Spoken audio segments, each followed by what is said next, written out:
नमस्कार दोस्तों, आज एक नई सीरीज की शुरुआत कर रहे हैं। हमने एक नाम दिया है humans behind the health care. इसमें इसका मकसद बिल्कुल भी सिर्फ और सिर्फ हेल्थ केयर की बात करना नहीं है, बल्कि हम बात करेंगे हर उस इंसान की, हर उस कड़ी की जिसके कारण हेल्थ केयर संभव हो पाता है। चाहे वो हमारी फैमिलीज हैं, केयर गिवर्स हैं, डॉक्टर्स हैं, फिजियोथेरेपिस्ट हैं, हर उस रिलेशनशिप की, हर उस स्ट्रगल की जो एक फैमिली एक्सपीरियंस करती है, एक केयर गिवर एक्सपीरियंस करता है जब भी घर पे केयर रेंडर होती है। तो हम इसमें बहुत सी चीजें नई सीखने वाले हैं। सबसे पहले तो मैं स्वागत करना चाहूंगा डॉक्टर आशु पसरीचा का। ये प्रोफेसर हैं, डॉक्टर हैं, पंजाब यूनिवर्सिटी में department of Gandhi and peace studies में एक्स एचओडी रह चुके हैं। अभी बहुत ही रिसेंटली इन्होंने ट्रांजिशन लिया है। पिछले नवंबर 2023 से इनके साथ इनके घर पे हमारी प्रोफेशनल केयर गिविंग सर्विसेज चल रही हैं। उसके लिए पहले तो मैम बहुत बहुत थैंक्स, आपने जॉर्गर्स को कंसिडर किया। आज आपसे हम बहुत कुछ सीखने वाले हैं। मैं पहले तो ये बात करना चाहूंगा कि ना सिर्फ हम मैम से सिर्फ केयर गिविंग की बात करेंगे, इनसे और बहुत कुछ सीखने के लिए, इनके डिपार्टमेंट जो इनका वर्क फील्ड रहा है वो मेरे लिए पर्सनल बहुत कुछ लर्निंग के लिए आएगा, आप सबके लिए लर्निंग के लिए आएगा। लेकिन शायद उसके बारे में मैं थोड़ा सा लेट आऊंगा। उसके पहले हम एक बेटी से बात करेंगे, बिकॉज ये प्रोफेसर है, रिसर्चर है, और उससे पहले एक बेटी है। तो एक बेटी की तरह आज हमसे मिलने आए हैं क्योंकि इन्होंने अपने फादर की सर्विसेज ली है। Ma'am thank you so much once again कि आपने हमें अपॉर्चुनिटी दी, आप यहाँ पर टाइम निकाल के आए, और मैं बहुत लकी फील करता हूँ कि आज आपसे बात हो रही है। तो मैम पहले हम शुरुआत करेंगे, थोड़ा जानना चाहूंगा कि आपके पिता के बारे में, आपके पिता की सर्विसेज रेंडर हो रही हैं, आप कुछ बताना चाहोगे अपने फादर के बारे में, how he has been as a human, कैसे इंसान रहे हैं वो अपनी लाइफ में? हाँ जरूर। वो देखो, फादर है, थोड़े स्ट्रिक्ट भी थे, थोड़े से उनका अपना अपना ही दबदबा वो था घर में भी एवरीवेयर। और मुझे नहीं लगता था कि कभी वो उनको ऐसी जरूरत पड़ सकती है। तो सेल्फ मेड थे, एंड जब तक मम्मी थी यहाँ पे तो उनका ठीक चलता रहा, लेकिन एकदम से उनको जरूरत पड़ी। सो एक भी बार समझाया उनको समझ आ गया, नहीं हाँ मेरे को भी किसी की जरूरत है, तो साथ में तो कोई ना कोई होना चाहिए इसी के से। पेरेंट्स आपके फादर किस प्रोफेशन में रहे हैं? हेल्थ डिपार्टमेंट से, हेल्थ डिपार्टमेंट से हरियाणा के। कोई ऐसी चाइल्डहुड मेमोरी है जो आपको बहुत ही रिफ्रेशिंग लगती है, याद आती है उनके साथ? हाँ, पापा के साथ तो बिल्कुल जी, बिल्कुल अच्छी खासी आती है। एक तो हमें इनको था कि हम मॉर्निंग में जाके वॉक करके आए और खेलें घर में उसी के से। नॉर्मली वो पेरेंट्स वर वर्किंग, तो हम लोग अपना घर में दादी थी हमारी, दादी के साथ थे, और हम 3 बच्चे थे, मतलब 3 ब्रदर सिस्टर थे। तो हम रह के इकट्ठे ही रह के उनको, बल्कि हम दादी के साथ ज्यादा अटैच थे, उनकी हमने बहुत ज्यादा केयर की। हमें ये याद है, वो हमें बड़े अच्छे कुछ काफी हद तक वैल्यूज जो है हमारी जो फादर से एंड मदर दोनों से किसी केयर कर लिया। ओके, तो आज जब मैम आप उनको देखते हैं इस कंडीशन में कि जहाँ वो डिपेंडेंट हो गए हैं, उनको केयर की जरूरत पड़ती है, तो क्या इमोशनल मन में क्या आता है आपके? क्या आपको बिल्कुल कैसा थोड़ा वो आता है ये कि देखो, एज है 80+ हो गया, 84 नो डाउट। वो काफी देर तक एक्टिव थे, हमने बहुत देर बाद, अभी शायद 2 साल ही उनको जरूरत पड़ी, अदरवाइज वो बहुत एक्टिव थे, खुद ड्राइव करते थे, उनकी वैगनर है, अब नैनो थी। देन वो खुद ड्राइव करके अपना पार्क जाना, घूमना, अपना उनका फिक्स टाइमिंग था। कोरोना के बाद, क्योंकि वो 2 साल उन्होंने कुछ भी नहीं किया, तो अपनी नी रिप्लेसमेंट उन्होंने करवाई हुई है दोनों की। सो कोरोना के बाद थोड़ा सा हुआ कि उनके व्हीकल का वो बंद हो गया, थोड़ा सा वो हल्का सा, मेरे को लगता है उसके बाद ज्यादा उनको होगा कि घूमना फिरना वो बंद हो गया। Otherwise he was very active person, और अभी भी उनको ये है कि हाँ मेरे पास बच्चे कोई है। मैम अभी जैसे मैं आपकी फैमिली स्ट्रक्चर को देखता हूँ, 2 आप सिस्टर्स हैं, एक ब्रदर है, बहुत दिल से सब लोग इन्वॉल्व हैं अपने फादर की डिसीजन मेकिंग में, केयर में पूरा। क्योंकि हमने इस पूरे सफर में, जैसे मैं अक्सर बोलता हूँ कि जब हम घर पे केयर देते हैं या ओवरऑल केयर गिविंग जर्नी में अगर, तो एक फैमिली है, एक प्रोफेशनल केयर गिवर है, एक पेशेंट है, और कंपनी भी इन्वॉल्व है। जब ये 4 एलिमेंट्स इकट्ठे काम करते हैं, पेशेंट तो ऑफ कोर्स अपने एक एज ग्रुप में वो डिसीजन मेकिंग नहीं हो पाती है, लेकिन एटलीस्ट फैमिली का, कंपनी का और केयर गिवर का मिलके काम करना बहुत जरूरी हो जाता है। और बड़ा फक्र महसूस होता है कि इस तरीके के क्लाइंट्स हैं हमारे साथ, आप जैसे, जो इस प्रोफेशनलिज्म को फील करते हैं, बच्चों को, क्योंकि जो यूथ इस इंडस्ट्री में आ रहा है, राइट, उसको बहुत मोटिवेशन की जरूरत है, बहुत ही ज्यादा रिकॉग्निशन की जरूरत है, बहुत ज्यादा उनके लिए हमें रिस्पेक्ट वैल्यू सिस्टम बनाने की जरूरत है। तो मतलब ये चीज हमने आपकी फैमिली में बहुत क्लोजली देखी है कि कैसे आप लोग भाई बहन सब इन्वॉल्व हैं। उसके बारे में कुछ बात करना चाहोगे? कभी ऐसा होता है कि एक डिफरेंस ऑफ ओपिनियन होता है बहन भाई के अंदर, ऐसी चीजों को कैसे रिजॉल्व करते हो कि केयर के लिए रखना है, किसको रखना है, क्यों रखना है, जरूरत है या नहीं? कुछ ऐसी चीज शेयर करना चाहोगे? हमारे घर ऐसा सिचुएशन नहीं आया, बिकॉज हम लोग तीनों ही रेडी थे कि इनको एक प्रॉपर केयर के लिए कोई ना कोई जरूरत रहेगी, 24 आवर्स उनके पास रहे। सच में हम लकी हैं कि आपकी कंपनी मिली है, बिकॉज आपकी कंपनी से पहले हमने काफी ट्राई अपने 1-2 रख चुके हैं, पहले एक्सपीरियंसेस हमारे बहुत ठीक नहीं थे। सो ब्रदर के किसी फ्रेंड ने उनको ये बोला था कि आप यहाँ ट्राई करो, उसने ही रजिस्टर कराया था पापा का नाम एंड ऑल। देन 1 मंथ हमने गैप, 2 मंथ शायद गैप देके then we started like the all services we have taken from you. और उसमें क्या है कि पापा भी रेडी हो गए, क्योंकि पापा चलो वो है, सिस्टर ने भी, उनका भी काफी अच्छा ये रोल है कि बताना कि नहीं हम बाई चांस बीच में नहीं होते कई बार, क्योंकि मीटिंग्स वगैरह का चक्कर होता, टाइमिंग का होता। सो कम से कम कोई पीछे उनके साथ बैठ के, चल बैठा ही रहे, बात ही करता रहे। अदरवाइज वो मूवमेंट उनकी है, बेड नहीं है, लाइक अपना चल सकते हैं, बात कर सकते हैं, कुछ है, हर चीज उनकी है, अंडरस्टैंडिंग एंड ऑल है। सो हमें तीनों को ज्यादा दिक्कत नहीं है, बस हमें एक बार क्या रखना पड़ेगा, वो भी सब एग्री हो गए, हाँ नहीं हमें करना चाहिए। कौन सा एग्जैक्ट मोमेंट था जब आपको लगा हो कि इनके लिए प्रोफेशनल केयर गिविंग की जरूरत आज पड़ गई है? जैसे कई बार होता है कि गिरने का डर लगता है या किसी भी चीज को लेके कोई ऐसा पर्टिकुलर मोमेंट है? पर्टिकुलर मोमेंट हमें क्यों जरूरत पड़ी, इसलिए कि इनको कॉन्स्टिपेशन की दिक्कत आई थी। तो कॉन्स्टिपेशन के साथ साथ इनको यूरिन की प्रॉब्लम, हाँ वो एकदम से हुआ। देन मैक्स से जब हम लोग हफ्ता खैर वहाँ पे ट्रीटमेंट चला, उसके बाद हमने रियलाइज किया नहीं इनको एक चाहिए। तो उस टाइम काफी वो था, तब तो थोड़ा देर हफ्ता 10 दिन 20 दिन तो बेड पे ही थे। सो उस टाइम हमें लगा कि नहीं एक मेल हमें चाहिए जो कि इनको थोड़ा सा प्यार से रखे। और आपको बड़ी हैरानी होगी, हमसे ज्यादा वो जो हमारे घर जो है अटेंडेंट जो आपने भेज रखा हुआ है असलम, उनकी वो आवाज समझ जाते हैं, सबको समझ जाते हैं वो क्या कह रहे हैं। हाँ बिल्कुल, दिन रात सुबह शाम। बल्कि मेरा अगला प्रश्न रहने वाला है कि आपने केयर, क्योंकि मैं जब टीम के साथ बैठता हूँ, समझता हूँ, जब भी मौका मिलता है तो आपका नाम बहुत बार आता है।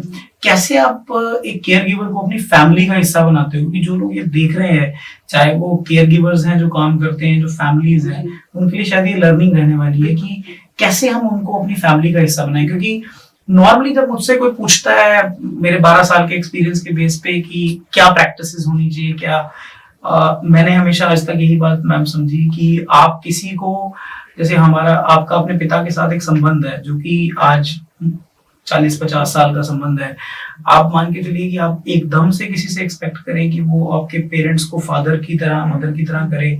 उसके अंदर वो संस्कार तो हो सकते हैं, लेकिन प्यार और जज्बात 2 तरफा होते हैं, है ना।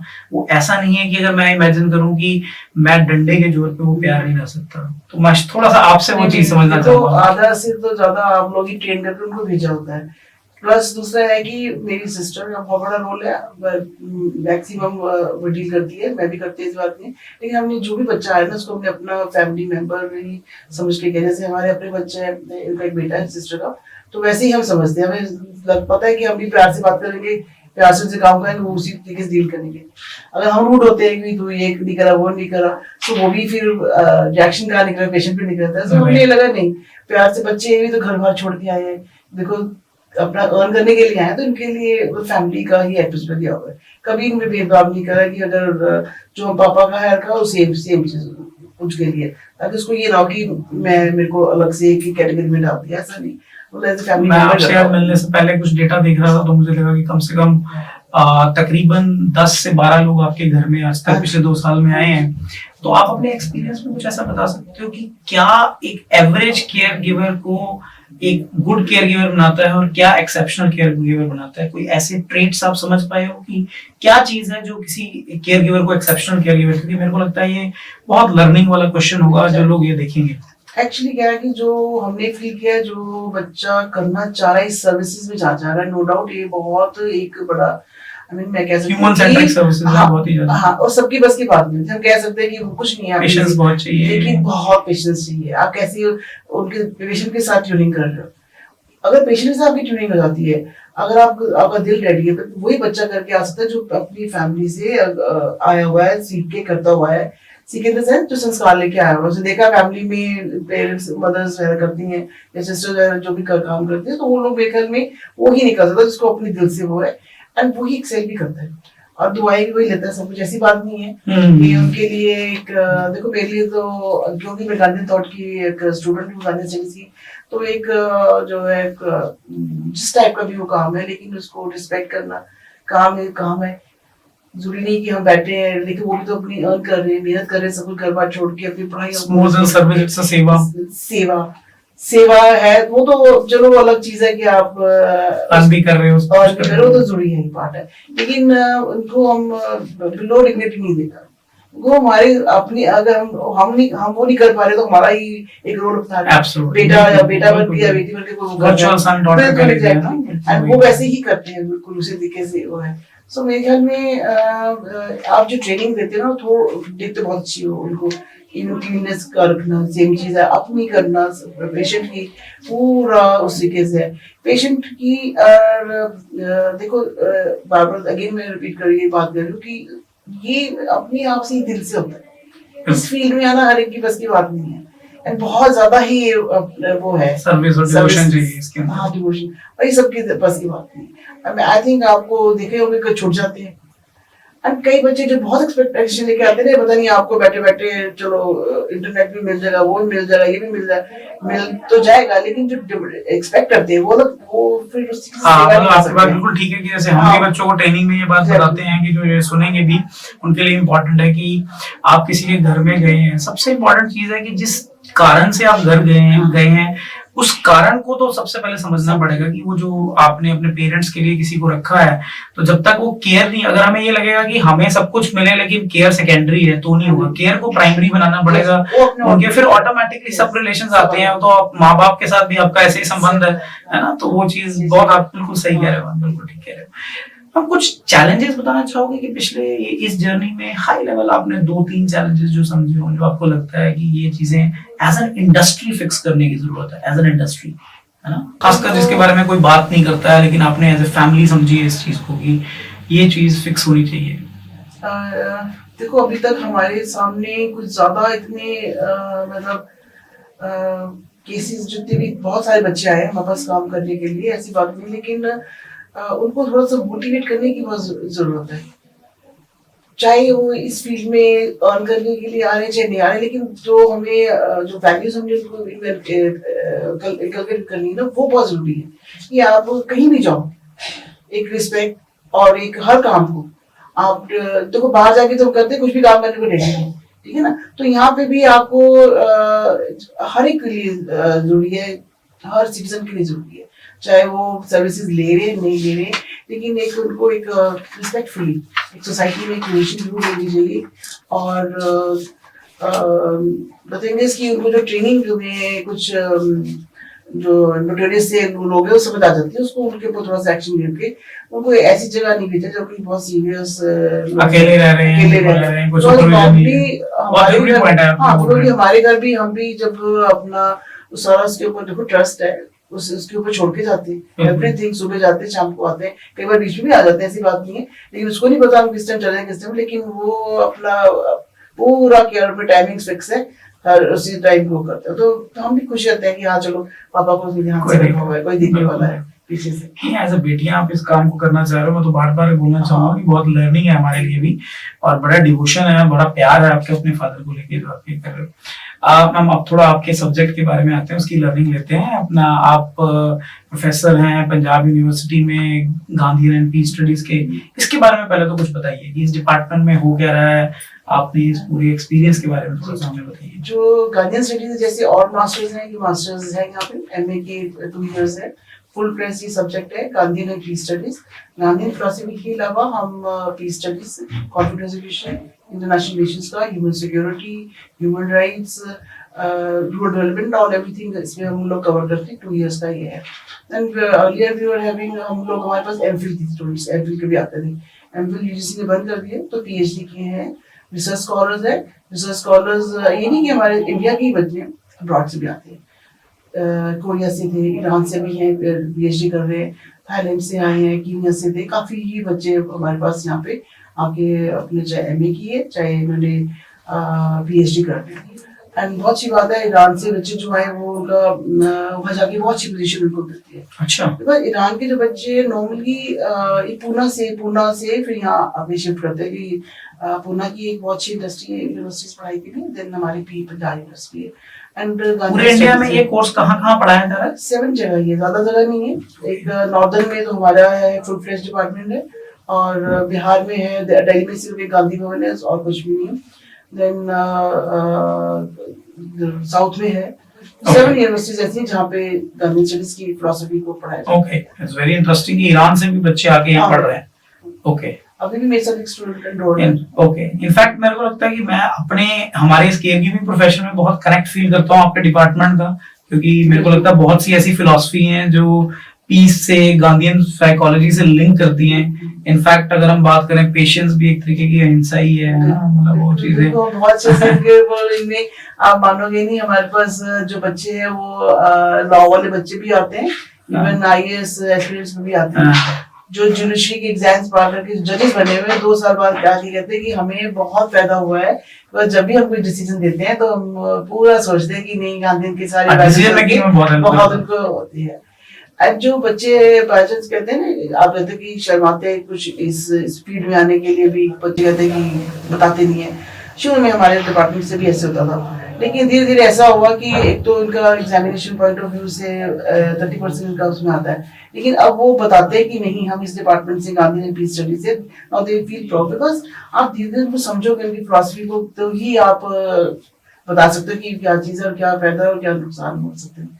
आई थिंक कि हमें अंडरस्टैंड करने की ज़्यादा जरूरी है, क्योंकि कम्युनिटी डेवलपमेंट के सीखे से उनकी ट्रूथ नॉन वायलेंस, तो उनकी जो फिलॉसफी यही है ना कभी हम कह सकते हैं कि गलत बताया उन्होंने, क्या नहीं है। क्लीननेस की बात की उनका, अपनी सफाई के अलावा आप सफाई, इनर की सफाई भी जरूर करो, कि आप क्या सोच, किसी के लिए गलत सोचते हैं, आप तो साफ सुथरे बैठ गए लेकिन सामने वाले को तुम गालियां दी जा रहे हो, तो सफाई नहीं ना, तो आप इनर सफाई भी करो, आसपास की तो करोगे, तो उसी की सफाई भी करो। तो काफी कुछ समझने के लिए ऐसी बात नहीं, मैं आपसे बात करते हुए फील भी करता रहा हूँ, जो नेचुरल हो रहा है आपके फेस में। आई एम श्योर कि आपने सिर्फ पढ़ाया ही नहीं है, बहुत सारे प्रिंसिपल्स खुद भी इम्बाइब किए हैं, तो दिख रहा है ना। बिल्कुल। जो मैं जैसे आपसे शुरू में भी हमारी बात हो रही थी कि आज हिंदुस्तान की कंडीशन ऐसी हुई है कि हर शहर में मोटा मोटा 11% के आसपास की पॉपुलेशन जो है आज सीनियर सिटीजन्स की हो रही है।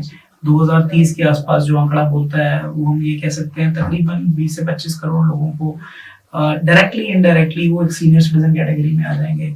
अगर हम उससे ये मान के चलें कि 10% लोग भी ऐसे हैं जिनको की डिपेंडेंसी में या हेल्थ केयर के एपिसोड में, क्योंकि हर बुजुर्ग को जरूरत नहीं है, क्योंकि इंडिया बहुत हेल्दी भी हो रहा है एट द सेम टाइम और एज भी कर रहा है। तो दोनों चीजें, पॉजिटिव साइड ये है कि हम बहुत हेल्दी एजिंग की तरफ भी जा रहे हैं, एट द सेम टाइम ये भी एक रियलिटी है कि एज अ सोसाइटी में बहुत जरूरत है कि एजिंग को ग्रेसफुली एक्सेप्ट करने की, डिग्निटी लाने के लिए, है ना। तो बहुत से लोगों को इसकी जरूरत पड़ेगी। तो हमारा अनुमान ये है कि तकरीबन मिनिमम आप मान के चलो कि सब 1 करोड़ के आसपास ऐसी वर्कफोर्स बनने वाली है इंडिया में। तो बहुत जरूरत है। ये वो जो बच्चे जो इस वीडियो को देखेंगे, एज ए फैमिली आप उनको कुछ गाइडिंग प्रिंसिपल्स देखना चाहोगे कि आप फैमिली क्या एक्सपेक्ट करती है, क्या रिस्पेक्ट वैल्यू सिस्टम को एक्सपेक्ट कर सकते हैं, क्यों इस इंडस्ट्री में आना चाहिए, उसके बारे में आप कुछ बताइए। बिल्कुल, ये इंडस्ट्री तो नो डाउट एक सर्विस बेस्ड है ही, और इट्स वेरी ट्रू कि आगे जाते हुए हर एक को एक चाहिए होगा, जितनी भी, चाहे ओल्ड एज में, चाहे दोनों जो कपल्स हैं दोनों अलाइव हैं, उनको भी अलग अलग एक चाहिए। और जो सिंगल अलोन रहे, आजकल मैक्सिमम लोग अकेले ही हैं, तो मेरे ख्याल में अगर आप अफोर्ड कर सकते हो, ठीक है ना, चाहे आपकी हेल्दी लाइफ है, आपको अफोर्ड कर सकते हो, आपको एक कंपेनियन और इधर उधर मतलब भटकने की जरूरत नहीं है, आपको एक बच्चा चाहिए, बच्चा एक छोटा बच्चा ठीक रहता है, ये जो बच्चे की जरूरत है, उनकी एक पॉकेट मनी बन जाती है, कम से कम आपसे वो एक ऐसी बातें करेगा जो कि आप पुरानी उनको समझा सकते हो, उनके उनमें वैल्यूज और उनको दे सकते हो कि ताकि आप आगे जाके लाइफ में जाके कुछ बन लो। इस तरीके से किसी के से अपने को टॉलरेंस पावर होनी चाहिए, किसी के से आपको किसी के सामने रिस्पेक्ट करनी चाहिए, क्या चीज है, क्योंकि कई बार क्या होता है कि फैमिली में बच्चा वो चीज सीख नहीं सकता। कई बार न्यूक्लियर फैमिलीज का भी चक्कर है, चाहे आपकी ज्वाइंट फैमिली में भी है, आप इतना पैसा नहीं है कि जिसके भी आप अपनी एजुकेशन को भी अफोर्ड कर सको, तो भी कहीं दूर जाके जैसे शहर दूसरे शहर पे जाते हैं, तो उसमें क्या है कि वो काफी कुछ सीख सकते हैं, अगर कुछ सीखना चाहे तो ये बहुत अच्छी एक नहीं, हमने तो ये देखा है कि बहुत ज्यादा जो जिन लोगों ने दिल से इस प्रोफेशन को जो जी रहे हैं, उनके अंदर एज ए पर्सनालिटी भी बहुत चेंज आता है, वो लीडरशिप स्किल्स भी हैं इसके अंदर। जैसे आपने बताया कि जजेस भी कहीं ना कहीं आपके डिपार्टमेंट में आते हैं, या लॉ के बच्चे आते हैं, अलग अलग प्रोफेशंस के आते हैं, तो आई एम श्योर कि बहुत कुछ सीखते होंगे। 2 साल के बाद मैम हम ये सीख के गए हैं, सीखते हैं, तो एवरी टाइम की बोथ वेज होता है लर्नर, कोई ये नहीं कि सब कोई परफेक्ट है, आप भी सिखाते भी हो, सीखते भी हो। जो बाहर से आएगा वो सिखाएगा कि ये नहीं तो ये चीजें नई चीजें, क्योंकि सारा को तुमने पढ़ नहीं रहा देखा होता है, इवन जो ओल्ड एज में भी ऐसा होता है, सो वो भी कुछ सीखता है बच्चों से आके।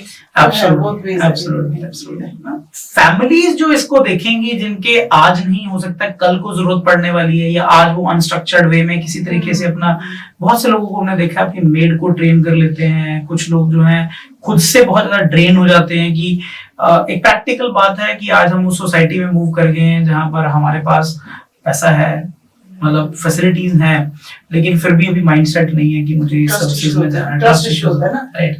तो उनके बारे में आप कुछ कहना चाहोगे, उनको कोई गाइडलाइंस देना चाहोगे? बिल्कुल नहीं, वो आपकी जो आपसे जो बच्चा यहाँ से जाएगा वो टोटली डिफरेंट होगा। आप जैसे ना मेड को ट्रेन कर रहे थे, खुद भी करो, आप हम सारा टाइम नहीं कर सकते, ये तो फैक्ट है। कहीं ना कहीं मिस हो जाएगा, या तो हम इधर मिस करेंगे या उधर मिस करेंगे। सो एक जो बच्चा, हम जैसे आप जैसी कंपनीज का, और तो मुझे पता भी नहीं कौन सी है, शायद मैं तो और करूंगी भी नहीं, जैसे आप जो बच्चे आप ट्रेन करके भेजते हो, अगर ऐसी कंपनीज के बच्चे अगर अपने पास रखते हो तो वो ज्यादा बेटर कर सकते हैं, कि वो फिर चिक चिक नहीं रहेगी माइंड में, आपका भी पीसफुल रहोगे कि हाँ बेटा आप कर रहे हो, पीस ऑफ माइंड हर को चाहिए।